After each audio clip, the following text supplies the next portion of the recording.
official now. Yeah, we here now. AUS, stand up right now. It's official now. Yeah, we here now. Melbourne City, let's take it to the world now.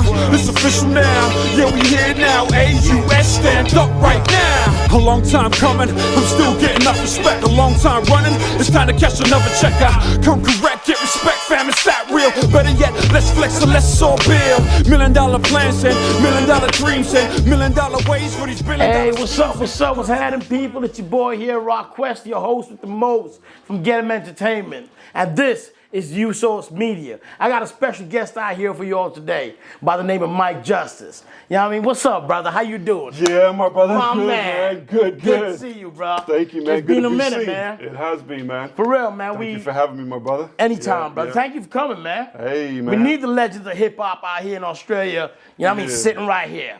All right. You know what I mean? Man. That's what it is. No doubt. I pretty much found out that Mike was back in town, so I said, yo, we're going to have this brother up in here and do what we got to do. You know what I mean? Had to do it, man. We had to do it. Be done. So, tell us a little bit about your history with the music out here in the music industry in Australia. Tell us just a little bit about how it all came about. Yeah, man. Okay, well, first of all, I'll just give a shout out real quick to the TOs of the land that we gather on here, that I sit on, that we break bread on. You know what I mean? Yeah. Thank you to the original peeps of this land. Yes, sir. And yeah, thanks for everybody out there going through the struggle, living the hustle, knowing what's going on in life. You know what I mean? Trying to make it through this matrix and shit. Damn respect straight. to everybody out there trying to get through. Yep, You know what I'm yep, saying? damn So, straight. Yeah, man. So my history in music. Yeah, in music. Yeah, how did it all start off? When did it start off? Wow. What okay. type of genre were you listening to? Because, you know, was it before hip-hop? Was it reggae? Was it funk? What was it? I don't know, so I want to know. They want to know. In the womb, I'm listening to reggae music. You know There you what go. I'm saying? There you go. That's what's You know, up. Caribbean background, man. So reggae is number one. You know what I mean? Like No doubt. that's that. And then there's all the funk and the soul and everything else that was going around that time as well. You know, that No genre, doubt. that era. You know, I came out like whatever, just like most kids, like most Gen X kids coming up through the 80s into the 90s, just listening to everything, man. Like the first time I really heard hip hop, I guess, was, I want to say late 80s, 89 at a high school in London. I went to all black school, black excellence. You know what I mean? It's You said something about London. I heard. Yeah. Tell us a bit about that. So I'm in London, right? I'm in like, we're on like recess or whatever. And this chick just comes along and she's like, boom, ba, boom, boom, ba. Like she just starts dropping this beatbox. No doubt. And then two of them were dropping the beatbox, and then this chick, she came out and started rapping.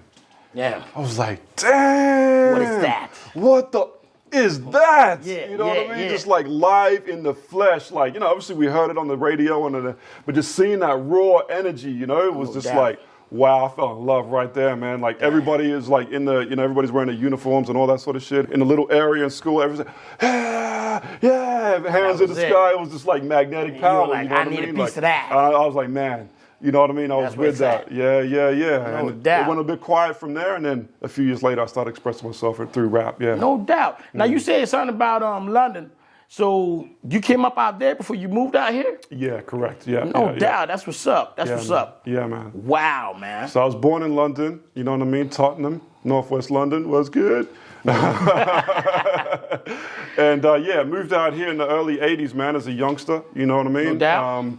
So not to age myself and all that shit, but yeah, it's been a minute. So we came out here first, basically because my mother's Australian. So she wanted to come back here. We moved to a place called Canberra. Long story short, lived here for a bit, then went back over there, went through South America, Central America, traveled a whole bunch. Yeah, man, saw some different parts of the world, really opened up my mind. Yeah, when when you're getting juked by a 10-year-old Brazilian kid, you know what I'm saying? Or they think you're a drug dealer and shit, like, you know, like being arrested by undercover cops and all kind of crazy shit going through Latin America. That's a whole different story right there. But yeah, and then coming back to Australia as a teenager, you know? Wow, that's crazy. And your dad Jamaican? Is that what it is? He's from Antigua. Antigua, okay, there you man. go. Yeah, Antigua. And yeah, my grandfather was born in Dominica, so shout out there. We got family, St. Croix, U.S. Virgin Islands.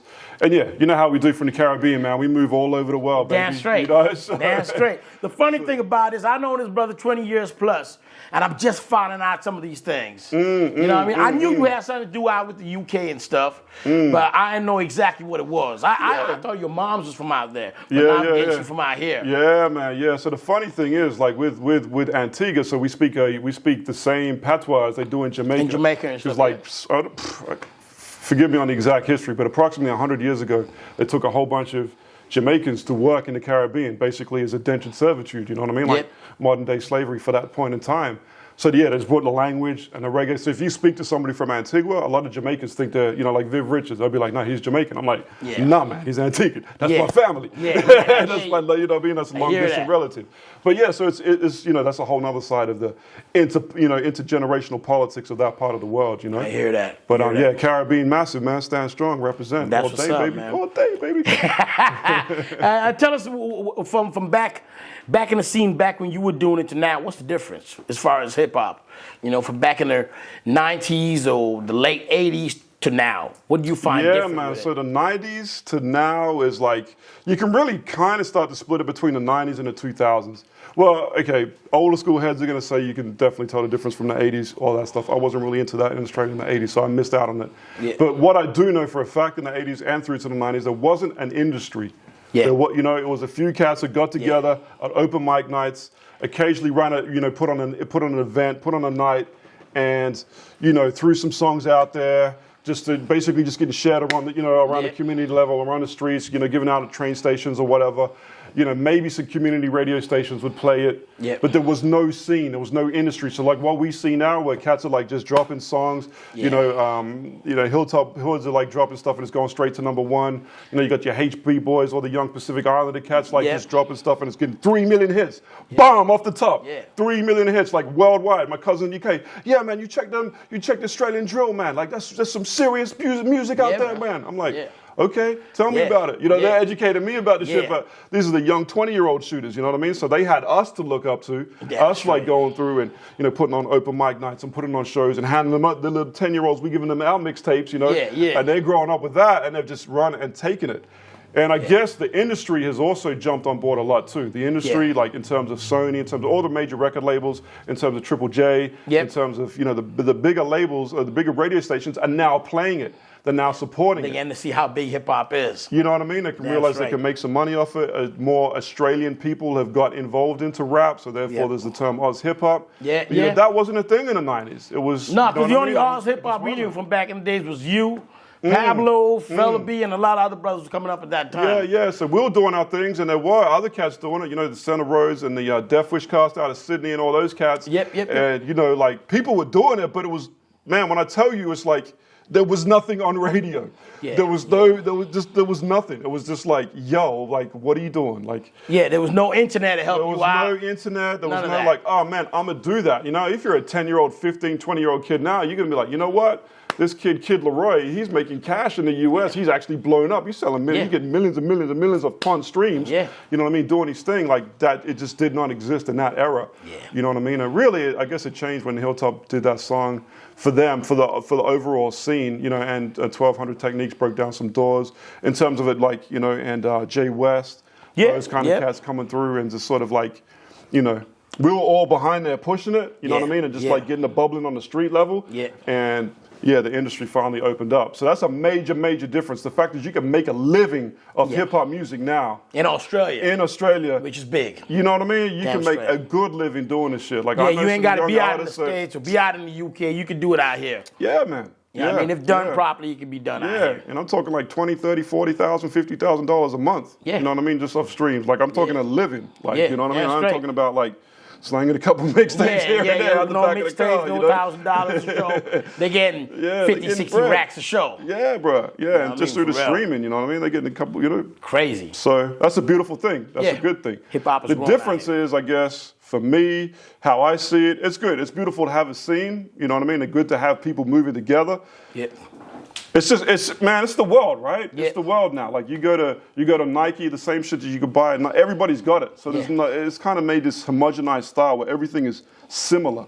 You know, so it's taken away the individuality a little bit. Damn straight, because in the 90s, when you have artists like Cool G Rap or Rakim or Nas or any of them brothers you knew, when you hear them, like, yo, this is Nas. Nobody else is Nas. His style, his flow.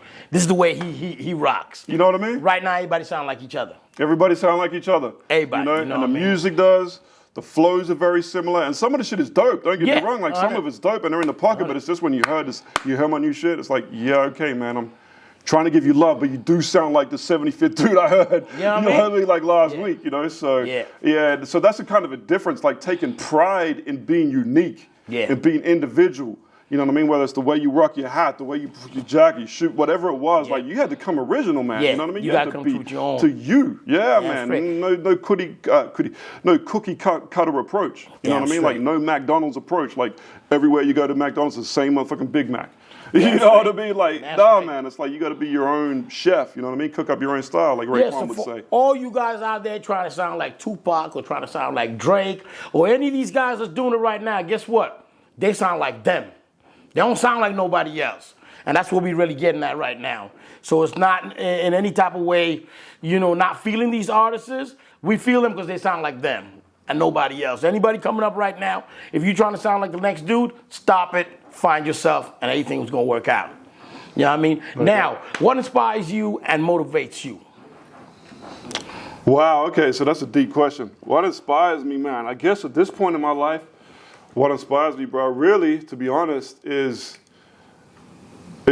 trying to see the world become a better place. Yeah. You know what I mean? Trying to like leave a legacy for our children, trying to raise healthy families, see healthy people, connected community. So that comes into like a lot of self-empowerment. So like music that can help people, like, you know what I mean? Like whether it's music, art, whatever it is, like just stuff that helps people, empower people to kind of like see their inner brilliance, you know, connect with their true self. So they can step forward to achieve their goals and spread that love, you know what I mean? Some each one teach one, you know what I mean? Like if my cup is full, then I got enough for Rod Quest. Like, bomb, break bread, cool. You run, you do your thing. Bomb, you run, you do your thing. And if there's enough for everybody to eat in this world. Yeah, you know, everybody just got to share. That's what me and Beans been doing for a while, you know what I mean? He does his thing, I do my thing. We come together when we need to, you know what I mean? And that's what it's all about, showing love and helping each other take it to the next level. Yeah, there's a lot of competitiveness in this world, you know what I mean? There's a lot of ego, there's a lot of competitiveness. And the competitiveness is a good thing because it does iron sharpens iron, right? Like you need that competitive battle to like, oh shit, this guy did this, I better do this. You know, like you need some kind of drive, right? But yeah, man, like what inspires me is to like help people find their peace, I guess, essentially. You know what I mean? And whether whether it's like mentor, like whether it's making the type of music that I'm getting ready to make again, which is like sort of motivational type music. No doubt. Or whether I'm working with an artist from scratch and it's just helping them find their voice. Who are you? What are you about? What are your background? How were you raised? Did you come through a broken home? Okay, you came through a broken home with violence and all kind of stuff. How can you use that to your advantage? How can you make music out of that? You know, there's a million other people who went through that who can relate to you. So you don't have to feel shit about that. You don't have to feel bad about that. There's billions of people across this world who've been through pain and struggled, you know what I mean? So how do you then use that to empower yourself to, make a music, to make a sound that connects with us. It's healing. Music is healing. It's music a healing is a vibration thing, man. It's a healing thing, you know what I mean? It always has been. You know, from back in the day, you go back thousands of years, like preachers, you know, the high priests, they would play music as well. You know what I mean? Because you're playing the bongos, you're playing the music, as well as speaking the gospel, as well as speaking the word. You know, this is like, you know, some Kemetic steez right there. You know what I mean? That's like going back to the ancient Kush and whatever you want to take it back to, right? Like music has always been that frequency. No doubt. So it can heal and it can destroy. It can build or it can destroy, right? So that's how you use I guess, you know what I mean? If we want to bring it back to some, you know, to that, I'm trying, you know, I'm on some, God, body, build and destroy, but trying to build, you know what I'm saying? No doubt, B. Destroy the whack shit, replace it with the goodness. Damn straight. Destroy the negativity, bring back the, you know, the positivity. Yeah, the positive stuff. Like as you were saying, so to some of the stuff you're saying out here, you work with indigenous kids out here in Australia, right? How does that move about and how did that come about? What I find in my life, the best things that have happened in my life is when I've just been following my passion, right? And just speaking my truth. You know, being authentic to myself, right? And like, whatever that is, it always leads on to something else. You know what I mean? For example, like I don't know if you guys remember, if you remember this, but like in the late 2000s, like Hey Hey Saturday came back on TV. And they had that competition and it had some people dressed in blackface. And it was a big thing, and it was like, yo, like, we're like, what, you know, black people, what the hell are you guys doing? And mainstream media was just like trying to say it wasn't racist and it wasn't this and telling us how to feel, essentially. So basically, I got on my joint. Social media was just popping. I was just like writing essays, writing posts, talking to different people, getting in different threads. And so shout out to one of the homegirls, one of the sisters, Sam Cook. She read one of the posts and was like, yo, that's fire, that's dope. You mind if I share it? You know what I mean? She's an indigenous academic You know what I mean? He's worked in a whole range of different fields. And I was like, yeah, cool. But so we basically struck up a relationship that way. Yep. And so she's run panels and, you know, curated panels like music industry, cultural stuff.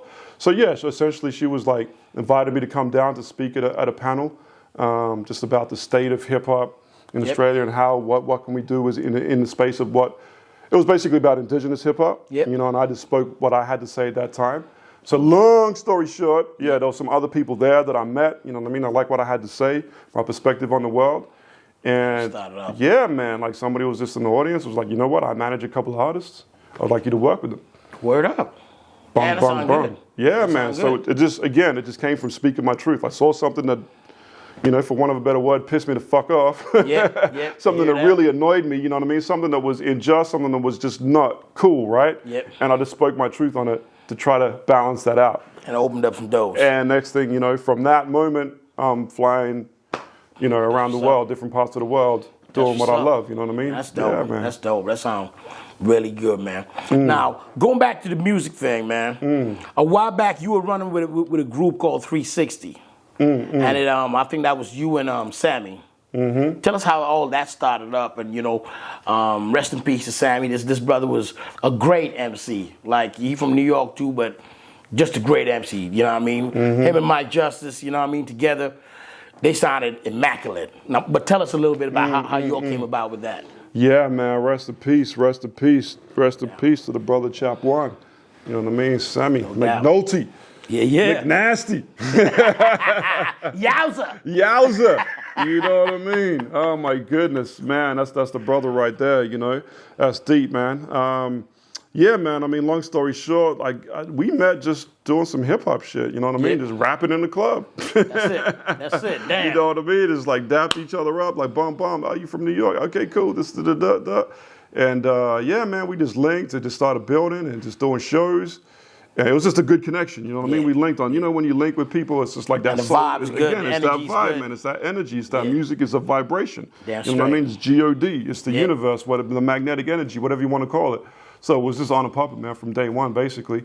And you know what I mean? It was like came up with the word 360, you know, just to represent the 360 degrees of life. Every single experience, every single emotion, every single thought, all of the life that represents, right? You know what I mean? Like, yo, that's what we rap about, you know, because people are like, what do you rap about? You do this, you doing that. It's like, yeah, we do a little bit of street stuff. We do some spiritual stuff. We do some philosophical stuff. Yeah, we drop some wisdom. Yeah, we talk about you know what I mean? We talk about life. We talk about Now, you've always been on that conscious tip. By the time I'd have known you, it's always been, you know what I mean? You know what time it is. You're in touch with energies, you know what I mean? And you've always been conscious.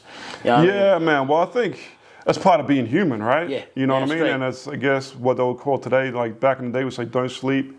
You know what I mean? Or one love. Back nowadays, they say stay woke or whatever it is. And that phrase has been taken and turned into all kind of different things, right? You know, it's been hijacked by all kind of different people. But yeah, man, it's just about understanding what humanity is, where we've come from. There's a history. We didn't just like land right here today. You know what I mean? It's like thousands of years of history that has led to us sitting here, to us having the privilege to be here right now, to this technology, to whatever it is that's going on around the world, right? So just being like aware of that. You know what I'm saying? And just being like, okay, so this is here, this chair is here, so I can sit here, that light's there shining, that camera's there. Whatever the situation is, you know, just being aware of your environment, you know what I mean? Like, you know, and when you apply that to yourself and you get, so everything works on a system, that's what I like to say, you know what I mean? So like you got the ecosystem, you know what I mean? You've got everything, right, works on a system. Once you work out the system, then you work out how to, you know, the financial system, you know what I'm saying? Like, and we have our own internal system, right? And people, we interact the way. So basically, just being conscious of that. It gets put, that word conscious gets put onto it. But it's just about being aware, man, and just knowing what's up. That. You know what I mean? And once you've lived, what's up, once you've been, you know, somebody's tried to rob you, and once you've had your heart broken, and once you've fallen in love, and once you've made some money, like you're conscious to a whole bunch of stuff. Because now it's like, I got to make a decision what I'm going to do with my money. Let me get financially educated. Okay, I got my heart break. Oh, I broke somebody's heart. Let me understand that. Boom, boom, boom. And once you start thinking and thinking and thinking on the world, things work out. Man, things work out, and you just realize, we just start to realize how amazing life is, right? Like there's just so much to it. the miracle right. of life, you know what I mean? Yeah. Like just from having a seed, from having a baby, you know what I'm saying? Yeah. Like coming out of my nutsack, coming out down the fallopian tube, like all of that shit, bro. You know what I'm saying? Deep. It's deep, Depends bro. how You know deep what you I wanna mean? get. It depends how deep you want to get. You could take it Yeah. simple, like RZA wrote a whole song about that, right? Yeah. You know what I'm saying? So, yeah, man. It's, you know what I mean? No It's doubt. life is life, and I'm a student of reality. You know what I mean? My father always hear told me that. to be a student of reality. I hear You know that. what I mean? So you're a student of reality. So understand what's going on in this world. Know where you're at. Know your environment. Know your place. No and, doubt. And how you can move through it. You know? 100. Getting back to your 360 group that you had going on, I had a few weeks ago, Diamond Life, the track you released. Yeah. Because you know, every so often I'll be like, yo, let me put on some of Mike's shit and, you know what I mean, vibe out. And I heard it probably about 2 weeks ago. Yeah. You know what I mean? Yeah, still love that song and the movement you had going on. Yeah, appreciate that, man. Yeah, bro, you had a mixtape out, you know what I mean? Yo, this is one of the hottest mixtapes, you know what I mean, that I've ever heard. You know what I mean, Point Blank, not just on Australia, just hip-hop in general, you know what I mean? Like a lot of industry beats, and you flipped them, and you did a lot of good things, you know what I mean? Tell us a little bit about that, and what was it called? What was the mixtape called? For Love, Money, and Music. Boom, that's it. Now, I'm hearing you took some, like, it wasn't too long for you to get the whole project running. How long did it take you? 6 months to a year or less? Yeah, like 6 months, man. Man. Maybe even less. Yeah. It was one of those situations when things hit boiling point. You know what I mean? Like once it boils, it doesn't. You just rolling. You know what I mean? And there was a lot of energy, a lot of raw energy, a lot of passion going into it. You know. Yeah, I guess over the years going through and almost getting a record deal and having that taken away, and then all kind of stuff happening. It was like, yeah, you know what? I'm just sitting down and I'm writing, and I'm not finished until this project is out. Yeah. It's done from beginning to just eyes on the purpose. Yeah, that shit You know was what I mean? hot. Like on the mission, just like right, boom. Yeah, you know what I mean? And just like trying to collab with cats and just trying to think, okay, this beat would suit this person, that beat. Yeah. And just like, trying to big up the whole project, you know what I mean? No doubt. Yeah, man, it was cool. It had a good little vibe, you know? We had, But 21, 24 songs on that joint. 24 joints, man. 23, 24 joints. Skits. Yeah, you didn't get that no more, you know what I mean? You done had Skits. Wally J, Fella B, everybody. You know what I mean? That had something to do with hip hop in Melbourne at the time, or Australia. Was on that. Yeah, man. That shit We was had hot. a whole bunch of peeps, man. I mean, and, for real. Volume 2 was supposed to drop. That still could drop, but Shit, we waiting. Yo, let's get this volume 2 for real. But smell this coffee, man. You know what I mean? This smells real good. It does, my brother. I think we need to have a little bit of coffee and get back to y'all in no time. hey, people around the world, Bridges in the UK, Bridges in Jamaica, Bridges in LA, New York, Philippines, wherever the hell it may be, will be like, man, you know what? They got some banging hip hop in Australia too. You know what I'm saying? And who did it? Mike Justice. It's official now, yeah, we here now. Melbourne City, let's take it to the world now. It's official now, yeah, we here now. AUS, stand up right now. It's official now, yeah, we here now. Melbourne Woo, City, this tastes good. This coffee tastes good, don't it? It does, man. Yeah, the host out here singing Colombian. Colombian gold, huh? So that's what she tastes like. Didn't know that. For real. Fine Colombian black mamacita.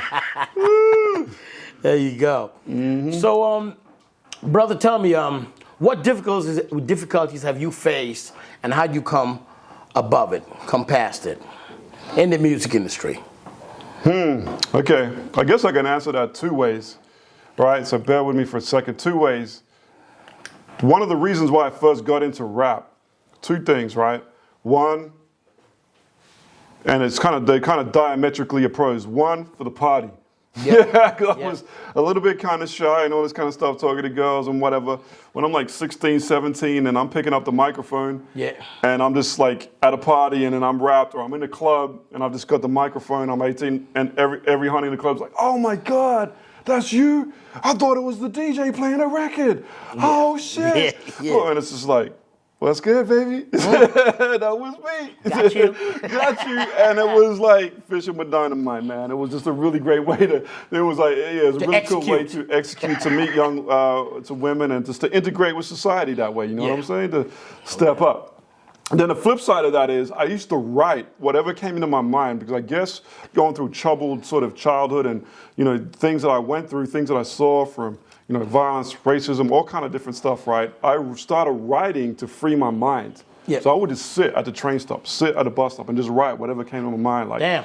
Fucking alcohol, man, destroying the world, destroy, and like I would just write it, write, and just like just wouldn't even think about it, just freestyle write, and then it came. We were chilling, listening to some beats, and I guess I just picked up like one of these things I've been writing, and I started like rapping the shit, like just saying it, and I'm like, if I change a couple words, I can make this actually rhyme. You know what I mean? Like, man, this is a sick ass world. Yesterday I done break up with my girl, blah blah blah, like whatever, just whatever you're just pissed off about. You know what I mean? When you're a teenager, and that was my therapy. It was my therapy. Wow. So music in itself, the way I even got into it, helped me start getting through difficult times and challenges. Wow. So you know what I mean? Like I came into it, trying to balance that. So that's the dichotomy of Mike Justice. you know what I'm saying? For the party and for the deep real shit. You know what I mean? I hear that. But then further on to the question, man, like I guess challenges, pretty much the same thing as most brothers have faced in Australia, you know, from my era. You know what I mean? Which is sadly to say in hip hop, in rap, racism. Yeah. You know, it's kind of retarded, right? Like we're doing a black genre, a black music from black pain, from black struggle. Yeah. And you don't want to accept me. Yeah. You don't love me. You got no love for Mike Just. Yeah. Like, what the is up with that? Oh, you play our music in the clubs, but you ain't about to let us come in the club and you play hip hop music? You know what I mean? Like, we going in competitions. Yeah. We going in competitions, Rock Quest, and we're slaying MCs. Yeah. And this is for proper shit. Now, I don't want to diss nobody. I don't want to throw too many names out there, but for one example, there's a Revolver competition, right? And they had like $5,000 studio time, all of this dope shit. And I'm hungry, I'm broke, I'm not a privileged dude, you know, and I'm rapping, and I'm slaying dudes in this competition. At the end of it, they give it to guys who could basically like string 3 words together. Oh, yeah, but, yep, you know, got me boat, sipping on the meat and pie, and yeah, mate, you know how I go, yep, anti-bake G.I. Joe flow. Like, what the fuck are you even talking about, man? You know what I'm saying? And these dudes won. And they come to us, and I'm asking afterwards. This is real shit. Like, I'm telling them afterwards, like, what happened? Like, what? Oh, you're not really from Australia. Like, huh? Neither is hip-hop. You did it? Thank you. I should have said that. You know what I mean? I was like, but I live here. Yeah. You know what I mean? I go through struggles here. I contribute to the community. It doesn't even make sense. Like, hip hop is an international thing. Like, you know what I mean? Like, yeah, exactly. You guys aren't hip hop. Like, but hip hop, Planet Hip Hop has accepted y'all. Yeah. So that was like an example of like just the industry like shutting us out. Yeah. You know what I mean? And being people of color. Being POC, you know what I mean? People of color, you know what I mean? Yeah, I mean. And this is the era too, when you talk about how things have changed, this is the era when I'm considered black, you know what I mean? Like now people be like, oh, he's the brown dude or something like that. Like, no, I was black. You know what I mean? This is the era when you're walking down the street and you see another black person, you're like, what's up, man? Yeah. I know you're going through the struggle, you know what I mean? Remember them days? Like, you know, now it is like, it's a beautiful thing that there's more people of color out here. Yeah, you know? but now it's not like what it was back in the 90s. We see each other, dap each other up. And just be so happy to see another brother there. Yeah, man, yeah. So there were real struggles and going to scenes, going to clubs, and people want to pick fights because you don't rap like you're Aussie. I'm like, dude, I don't talk like I'm Aussie. Every time I come to a place, you guys, where you from? It's the first thing, where you from, mate? Like, well, can't I be Australian? Obviously not. So why am I going to rap? You know what I mean? Like, it's this whole thing. So it was a lot, man. And then I guess seeing black, like now when you look at the young kids that we're talking about earlier, the 20-year-olds, they have us. They have OGs for us. I'm working with 20-year-olds, giving them blueprint to the game. You know what I mean? And helping them out. We didn't have that. No, so it was a real struggle just to try to work out the business side, the music business, right? The music industry. Yeah, because we didn't know nothing about that back then. We just know writing, putting it out, and wanting people to hear our music. And personally, I didn't come from a family that had a business background who were like, yo, Mike, you could turn this into business. They were like, no, man, go to uni, get a real job, and, you know. So that was a big challenge. And that's, you know, nobody's fault per se, but it's just part of the journey of coming through as a POC. You know what I mean? Where you have to start from scratch. And not only are you starting from scratch, you're starting from negative. You're starting from below zero because as soon as you walk into the door, you walk into a room, you don't know if somebody's a Pauline Hanson voter. You know what I'm saying? You don't know if somebody's a redneck, if they hate you just for the way you look. You just think you're just going for a job interview. This woman got a whole other agenda. But you're not going to get this job. You ain't getting it. Or whatever the case, you know. Someone underqualified is going to get it, but you ain't getting it. Man, I'm telling you, like, I had principals at school telling, like, going through racism shit, people calling me niggas, trying to fight me, all this type of shit. And I'm trying to handle it a peaceful way. Go to the principal. They're like, that doesn't happen at our school. Tell Michael to stop hanging around those kids. You know, like shit, like what? Like come on now, like it was this weird thing. You know what I mean? It's a real. That's you know, and that permeated into the music industry. You know what I mean? Where it's just like, oh no, you guys are too good. You guys are good. We're gonna keep you out of it so we can keep it this for us. Yeah. Because I think I hear for many years they were looking out for the next Eminem.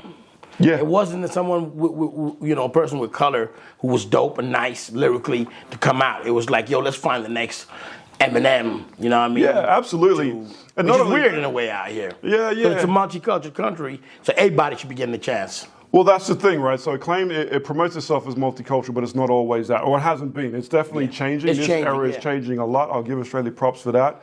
But yeah, and I get it too, because like, you know, through the years, Australia has been a predominantly Anglo-Saxon country, right? It's just the way that it was set up. It's the colonial outpost, all of that jazz, whatever, that's all cool. So I get that, you know, you're going to have some all Australian-looking football dudes who rap, you know what I mean? And they're going to push that because, you know what I mean? That's like, you know, that's like selling self-esteem, you know what I mean? That's what they can relate to, you know what I mean? It's like, you got no shoes, and you're coming along, and I'm going to sell you shoes. Of course you're going to buy them. You know what I mean? Because you need the fuckers, right? Because it's raining outside and it's wet. So, of course, they're going to buy like that music because it's what was needed. You know, but the other flip side to that was there wasn't any allocation for us. You know what I mean? And, you know, unless you're one of the lucky ones, one of the chosen few, you know, there was a few that did get through. And, you know, props to them. It was a hard struggle, man. I hear that. Getting that door slammed in your face every fucking day. You know what I mean? Like, you know, like Tupac said, eventually you want to climb through the window, you know what I'm saying? You want to kick that door in with a 44, you know what I mean? Like, we here now, you know? Like, damn straight. So you got to maintain your whole spiritual equilibrium so you don't snap and you stay cool, because at the end of the day, you're the one who's going to go to jail, and you're the one who's going to be like, judge going to be like, what happened? Like, and it's always like, that's how they were. So you act, you know what I mean? Yeah. But anyways, as far as music process, what does it take for you to get things together, putting it all together? You know what I mean? Putting the whole process together. How does it start about? How long does it take? You know, whether it's a track with one of your artists or whether it's a track for yourself. How long does the process take? For myself and for other people that I work with, for myself, it can be very spontaneous. You know, like I'll hear a concept will come into my mind. I'll be like, yo, that's a dope idea for a track. Let me write that. You know what I mean? Like, let me put that down. And that might take 20 minutes. It might take 2 weeks. It may take 3 months sometimes to get it right. You know what I mean? But the general idea will come past very quick. You know what I mean? Like, I guess one of the flip sides to how I see life is a song. Essentially, like everything we're going through is a song. Like somebody broke up with the girl, that's a song. Going through hard times with your boss, that's a song. Got kicked out of a school, tell me about it. Rap it to me. You know what I mean? Like that's what makes hip hop so powerful, right? It's the spoken word. It's not necessarily singing it and putting it to a beautiful melody and, you know, writing it poetic. It's very literal. You know what I mean? It's very in your face with it. So we can write music about anything. So, you know, for me, that's like very spontaneous. How you feeling and what's going on? How I'm feeling, what's going on. Certain ideas that I might be like marinating on, like, you know, certain little ideas, and then just put it in the fridge. You put it in the freezer, and then like a year later, it's like, boom, idea. I can use that for this. I can use that for this. Bum, bum. I can use this bar, take this hook, flip it all around, you know. So there's a whole process to it. And sometimes it's also about, you know what I mean? It's about progress, not perfection. Sometimes it's about doing the damn work. Because you're sitting there trying to make shit perfect. Me personally, I'm a perfectionist. You know what I mean? So I'm trying to make sure everything is. It's like, you know what? Just get it done, man. Just keep it moving. Keep it moving. We can come back to the little things later on. Yeah, man. You know. Damn straight. And working with artists, man, it's really about listening to them. You know, it's really about listening, man. You know, it's rather than talking, rather than anything. It's about listening to what they have to say, who they are as people, what their journey is, and then going, okay. I see where you're coming from. You know what I think would be a dope track? Bong, this, bong, that. You know, like, for example, like I did this track for Mal Power, one of the artists I work with, Island Home. So the original Christine, it was Wampy Band, and Christine Anu did it. You know, they sung it. My Island Home. I remember that joint. So we got the official sample, the whole, did everything, cleared the sample, we got the publishing, did that whole deal like the legitimate way through the business. Took a long ass time, but we got it. But like that was an idea that I had for a song, for an Australian anthem. Going back to like to the 90s, bro. It's like, it'd be dope to do a hip hop version of this. You know what I mean? But I was like, I'll do it for myself. But then as I got more deeper into the production game, I'm like, you know what? It's not best for me. this is going to be better for like someone one day. Yeah, for an indigenous Torres Strait Islander rapper. Yep. Da da da da da. And it's like eventually I met one who was dope, and I was like, you know what? We're making this. I got something for you. You know, yeah. I got something. It was literally what I said. I was like, come through the street. A guy, he's like, damn, we could do this. That's what's up. That's what's up. You know, so it's just like thinking about people, their experiences, their ideas. It's like being a chef. Yep. You know what I mean? It's like being an artist. You're getting different color palettes. It's like Yep. being a designer of clothes, interior designer, whatever it is. You're getting different ideas, different textures, different experiences, and you're bringing it all to one. You know what I'm saying? Right. That's right. You know? As far as production, artists, and events, who have you worked with out here in Australia, or even internationally? Give us some names that you worked with out here. You know, we'd love to know. Yeah, well, it depends how you want to look at it. You want to talk about music or through journalism, for example. We did the Flipside TV joint. I remember that joint. You interviewed Black Eyed Peas one Yeah. time. I remember that. Yeah, tell us about that before we get into the other stuff. Yeah. Matter of fact, I need to post that so to get repost that. So that was pretty crazy, man. Because we just chilling with him, right? We just chilling, just hanging back, and we get the microphones on him, and this moment be like, Will I Am like, yo, what's up, mother? He just snapped like he's like I don't even know, man. He was just straight up like, how you doing, man? Real polite, brother, you know. Yeah. How you doing, man? Yeah, pleasure to meet you, man. You know, real Christian guy, you know. Yeah. Giving the microphone. Yo, what up, nigga? What's happening, man? This is Will I Am for the back. Yo, man, it was an interview that threw me off, man. But that was a funny little story. So that's a whole nother rabbit hole to go down there. But yeah, man. So we interviewed everybody and kicked it with them too, to a large extent. From now to, you know, Far Side, Company Flow, and another cats. I'm gonna forget all the people, man, off the top. But also, I went on to work with Planet Urban TV as a journalist for them. So I interviewed, you know, MOP. Yeah. You know what I mean? Annie Up, those cats, to Dead Prez, to Jean Grey, to Talib Kweli. You know what I mean? A whole bunch of different type of stuff like that, man. So yeah. And still cool with Dead Prez to this point, you know what I mean? Stick, he's a really cool brother. He's down for the people, you know. So that's some stuff that we worked in that space. That's more in the media. So yeah, back in the days, what was the difference? Like for one example, I mean, you know, we had like Out for Fame magazine, which is now Acclaim magazine, right? It was just started off as a little brochure. So I used to write for them and contribute to that a lot, in the early days. And that was my whole thing, man. I was going to be a journalist, you know, and I guess that's a hard thing as well, right? Like, yeah, in terms of challenges, because there was like no hip-hop media in Australia.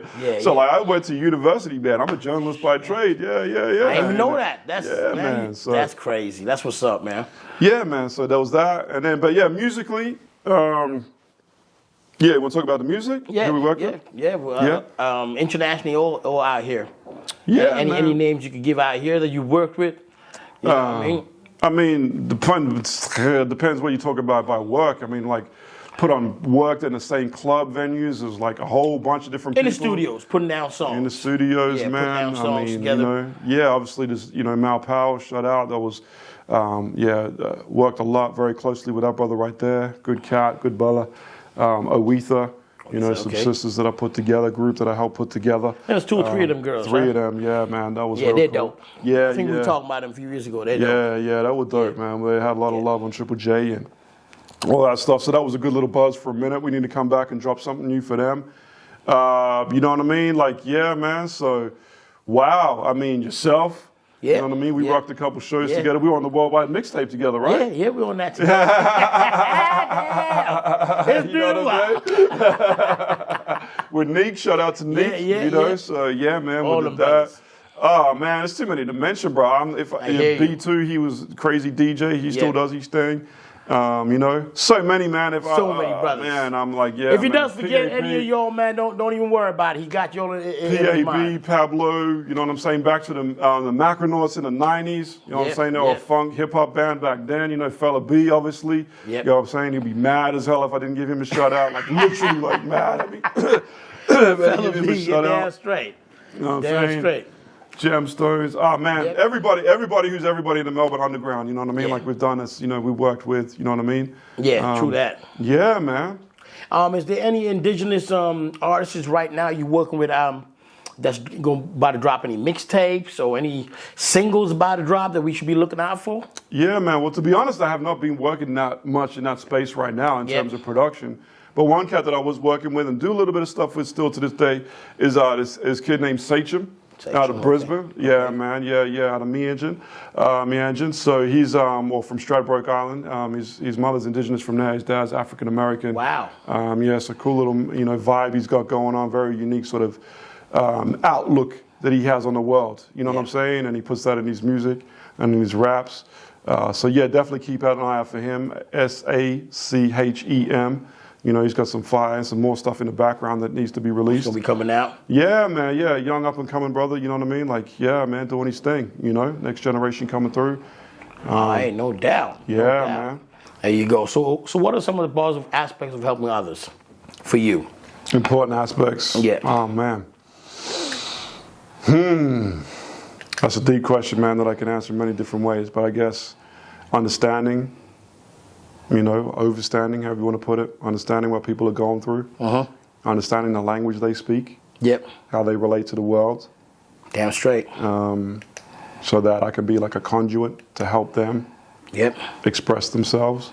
True that. It's very rewarding as well, once you, I guess, tap into people and understand what they're about and what they want to express, you know what I mean? It's really beautiful when you get on sync with somebody and help them express who they are and come to life. Yeah.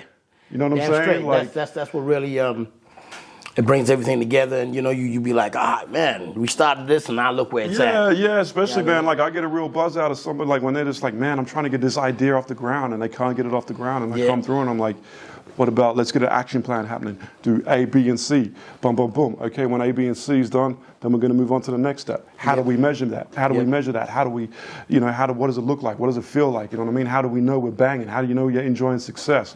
All that kind of stuff, man. I get deep into the detail on that. You know what I mean? It's really a business mindset. As I was saying, he is a deep brother, so he be getting deep all the time. Yeah, man. So I learned that going through some business courses that I went through when I was working for a major corporation, one of the biggest corporations in the world.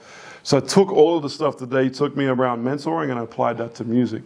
So that led to a lot of positive stuff, man, because when you're helping other people realize their dream, like they're feeling good, they're feeling full of life. So, hey, man, how you doing? Bob, you get that energy back. You get that energy back. Then you got that energy, your cup's full. You share it with the next man. Yeah. You know what I mean? That next man's feeling good. They share back with you. That next man goes, he shares it with the next woman. Damn straight. The next woman, and before you know it, you know what I mean? It trickles down through the whole world, you know what I mean? It's like happy people make happy family make community, community make city, city make world, you know what I mean? Yeah, straight. So each one teach one, each one add on, son help son, daughter raise daughter, spread love in the New World Order. You know what I'm saying? That's what's up. So as far as, all these upcoming kids right now, whether it's music or whatever they're doing, sports or whatever, what's important in chasing your goals? You know what I mean? So, chasing opportunities, you know what I mean? What's the most important you think that a young child out there that's coming up chasing his goals, not to let the opportunity slip away? What do you think he needs to do? Man, there's a whole bunch to it. I guess we'll keep it kind of briefish. So I think what's really important, a couple things are really important. Clarity, clear state of mind. Yep. You know what I mean? So you're not listening to all the outside noise. As we all know there's a lot of outside noise in this world, a lot of people, all kind of nonsense, right? And it can distract us. Yep. You know what I mean? So you have a clear vision, understand what you want, get clear on your purpose, get clear on your mission. Why are you here? What is your purpose? Even if your purpose is to make the best damn coffee, you know what I mean? That's going to energize everybody who goes past and picks up a cup. And you know what I mean? They're going to go to work feeling good. Whatever it is, get clear on that, live it, believe it, and just do the damn thing, man. You know what I mean? There ain't nothing to it but to do it. It doesn't have to be perfect. Just start. There you go. Just begin. That's what's up. And it's going to be like, I first started doing hip hop, running clubs, man, and in little $1 clubs. Pay me $1, come in. A little flyer that my friend drew up. You know what I'm saying? That's how it started, man. It was not perfect. Put those flyers up on bus stops, on train stops, and people came through. Then I was like, I got involved in radio. That wasn't perfect, but I got better at it. Just keep chasing your dreams. Don't stop. That opportunity led to TV. That led to, it just keeps on flowing. You just got to take that first step. And what y'all got to understand is that all this that Mike has done over the years, it don't happen overnight.